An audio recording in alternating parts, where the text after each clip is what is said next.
Hello friends, नमस्कार विद्यार्थी मित्रांनो आपण आपला तिसरा लेसन पाहतोय, मेथड्स ऑफ सेपरेटिंग कंपोनंट्स हा आपण लेसन पाहतोय. यापूर्वीचे 2 व्हिडिओ मी अपलोड केलेले आहेत, ते तुम्हाला पाहिजे असतील तर त्याची लिंक डिस्क्रिप्शनमध्ये दिलेली आहे. आता आपण सुरुवात करतोय या टॉपिक पासून, सेडिमेंटेशन अँड डिकेंटेशन. तर बघा,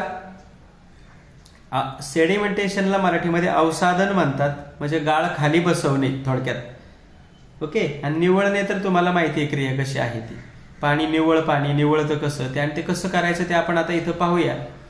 if muddy water in a glass is left undisturb for a long duration, जर गढूळ पाणी एखाद्या ग्लासमध्ये जास्त काळ ठेवलं, स्थिर ठेवलं, the soil particles settle at the bottom, जे मातीचे कण आहेत ते तळाला बसतात.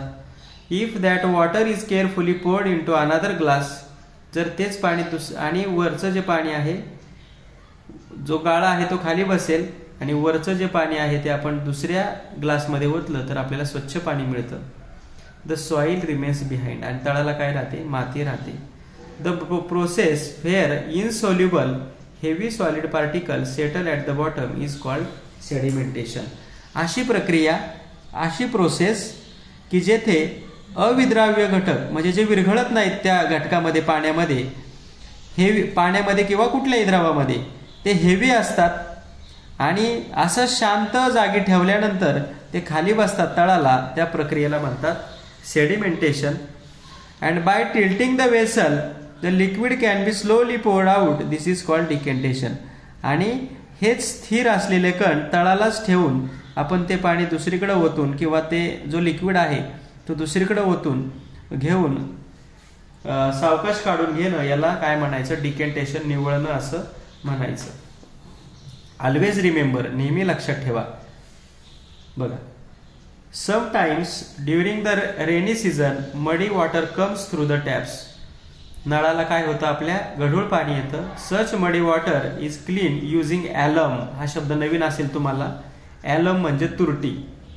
If a piece of alum is partially deep in a muddy water and is swirled 4 to 5 times, a small amount of alum dissolve in it. आपण गढूळ पाण्यामध्ये तुरटी जर फिरवली, 4 ते 5 वेळा फिरवली, तर तुरटीचे जे कण आहेत ते त्या पाण्यामध्ये विरघळतात. And these alum particles stick to the soil particles, आणि त्या पाण्यामध्ये जे गढूळ पाण्यामध्ये जे मातीचे कण आहेत त्याला हे चिकटतात. And because these combined particles become heavier, आणि हे दोन्ही कण जड होतात. And they settle down to the bottom of the vessel, आणि ते काय होतात? त्या भांड्याच्या तळाशी जाऊन बसतात. कशाचा वापर करायचा आपल्याला? तुरटीचा. हळू 4 ते 5 वेळा त्या पाण्यातून, ती गढूळ पाण्यातून फिरवायची. पुढची पद्धत आहे चर्निंग, त्याला म्हणायचं घुसळणे. When curd is churn from some time using a churner म्हणजे रवी असते का आपल्या घरात, त्याने आपण काय केलं? दही घुसळलं तर काय तयार होतं? ताक तयार होतं. And butter start floating on the buttermilk, ताकावर आपल्याला लोणी तरंगलेलं पाहायला मिळतं. म्हणजे दह्यातून लोणी आणि ताक वेगळं करण्यासाठी आपण काय वापरली? रवी वापरली. आणि या पद्धतीला काय म्हणायचं? चर्निंग म्हणायचं. They stick together to form a large lump of butter since butter is fatty and light. Butter कसं असतं? स्निग्ध असतं आणि हलकं असतं. It floats on the buttermilk, ते ताकावर तरंगतं. अँड कॅन बी सेपरेटेड, आणि आपण वेगळं करू शकतो. Just like a hand operated churner, machine operated churners also use for this process. Hand operated churner म्हणजे आपली रवी आपण हाताने घुसळतो ती, आहे की नाही? आणि त्यासाठी मशीन ऑपरेटेड चर्नर सुद्धा आता वापरले जातात. इन लार्ज डेअरी ज्या असतात, different methods of separation and modern machines are use to separate cream for milk. दुधावरची साय वेगळे करण्यासाठी वेगवेगळ्या मशीन वापरल्या जातात. सिमिलरली इन ब्लड बँकमध्ये सुद्धा अशा वेगवेगळ्या मशीन वापरल्या जातात. कशासाठी? To separate components of blood. Here machines that rotate the liquids at very high speed are use. अशा मशीन त्या फिरवल्या जातात की ते लिक्विड जास्त वेगाने फिरवलं जातं आणि घुसळलं जातं. पुढे पाहूया. Take a little water in a saucer, म्हणजे काय करा? बशीमध्ये थोडं पाणी घ्या. Dissolve a spoonful salt in to prepare a salt solution. त्याच्यामध्ये थोडं मीठ चमचाभर काय करा, मीठ मिसळा. Now place this saucer in the sun. ही जी बशी आहे मीठ विरघळलेलं पाणी ती उन्हामध्ये ठेवा. Over a day or two, एक दिवसभर ठेवा. Water in the saucer gradually decrease. हळूहळू ते पाणी काय होत जातं, उन्हामुळे कमी कमी होत जातं, त्याची वाफ होते. The liquid in the mixture turns into vapour and salt is left. आणि जेव्हा सगळं पाणी निघून जातं, वाफ होते सगळ्या पाण्याची, तेव्हा बशीमध्ये काय उरतं, मीठ उरतं. Srishti kept her saucer in shade. सृष्टीने काय केलं चुकून, तिची जी सॉसर म्हणजे बशी आहे ती सावलीमध्ये ठेवली. यशने काय केलं, त्याची बशी उन्हामध्ये ठेवली. आणि संस्कृतीने तिची बशी कुठं ठेवली, खिडकीमध्ये ठेवली.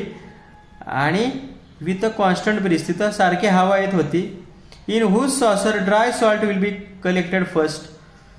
सृष्टीची आहे सावलीमध्ये बशी, यशची आहे उन्हामध्ये, आणि संस्कृतीची आहे खिडकीजवळ की जिथं हवा सारखी येते. तर पहिल्यांदा कुणाचं मीठ तयार होईल, कुणाचं मीठ गोळा होईल, बरोबर यशचं, कारण की त्याची बशी उन्हामध्ये आहे, तिथल्या पाण्याची वाफ पटकन होणार. त्यानंतर संस्कृतीची होणार, आणि शेवटी सावलीमध्ये सृष्टीने ठेवले त्याची होणार. आणि ही जी प्रोसेस आहे तिला इव्हॅपोरेशन म्हणतात, बाष्पीभवन. वाफ करायची त्या पदार्थाची, जो लिक्विड पदार्थ आहे त्याची वाफ करायची, त्याला वेगळा करायचा आणि सॉलिड मागे राहतो असा. The process of liquid turning into a gaseous state due to heat is called evaporation. उष्णतेमुळं द्रव पदार्थाची वाफ होते, याला म्हणायचं evaporation. And this method is use worldwide to obtain salt. No extra fuel needs to be burned. Solar energy is use for this purpose. आपल्या घरात जे मीठ येतं का, ते समुद्र किनारी असं मिठागरं असतात, तिथलं काय केलं जातं, जे समुद्राचं खारट पाणी आहे ते सॉल्ट पॅन म्हणजे असं खाचरासारख्या याच्यात ते काय केलं जातं, किनाऱ्यावर साठवलं जातं. With the help of sunlight, सूर्यप्रकाशाच्या मदतीने, the water evaporates and salt remains behind. त्या पाण्याची वाफ होते आणि काय उरतं मागं, मीठ उरतं. अँड ते जे मीठ असतं ते कसं असतं, अशुद्ध असतं. दीज रॉ सॉल्ट, कच्चं मीठ असतं ते, कंटेन स्टोन, त्याच्यामध्ये खडे असतात. डर्ट म्हणजे घाण असते, आणि इतर सुद्धा इम्प्युरिटीज म्हणजे अशुद्ध गोष्टी असतात. Pure salt is obtain by using various methods of separation. म्हणजे जे शुद्ध मीठ आहे त्यासाठी, ते शुद्ध करण्यासाठी वेगवेगळ्या पद्धती वापरल्या जातात. There are many salt pens in Maharashtra, Gujarat, Tamil Nadu and Rajasthan which provide us with salt. की त्या ठिकाणी अशी मिठागरं आहेत, त्याला मिठागर म्हणतात. त्या ठिकाणाहून मीठ तयार होतं आणि आपल्याला मीठ मिळतं. बघा आता मॅग्नेटिक सेपरेशन म्हणजे चुंबकीय विलगीकरण. चुंबकाचा वापर करायचा, मॅग्नेटचा, आणि पदार्थ वेगळे करायचे. मग हे फक्त ठराविक पदार्थच वेगळे होऊ शकतात. जे पदार्थ आयर्न म्हणजे लोखंडाचे आहेत, कोबाल्टचे आहेत, निकेलचे आहेत. बघा हे तीनच पदार्थ मॅग्नेटला चिकटतात, आयर्न, कोबाल्ट आणि निकेल. असे पदार्थ जर मिसळले असतील कचऱ्यामध्ये किंवा दुसऱ्या पदार्थांमध्ये, जे नॉन मॅग्नेटिक सबस्टन्सेस आहेत, ते वेगळे करण्यासाठी मॅग्नेटचा वापर केला जातो. जे पदार्थ आयर्न, कोबाल्ट आणि निकेलचे बनलेले आहेत आणि जे मॅग्नेटकडे अट्रॅक्ट होतात त्याला मॅग्नेटिक सबस्टन्सेस म्हणतात. मग बघा, जे कचरा गोळा करणारे, भंगार गोळा करणारे लोक असतात ना, त्यांच्याकडे चुंबक असतं, ते बरोबर लोखंड त्या चुंबकाला चिकटवून वेगळे करतात. तर ही अशी पद्धत होती, आणि हा आपला लेसन या ठिकाणी संपलेला आहे. याचा एक्झरसाइज सुद्धा तुम्हाला मी दिलेला आहे, त्याची लिंक डिस्क्रिप्शनमध्ये आहे मित्रांनो, तो सुद्धा तुम्ही पाहू शकता. थँक्यू.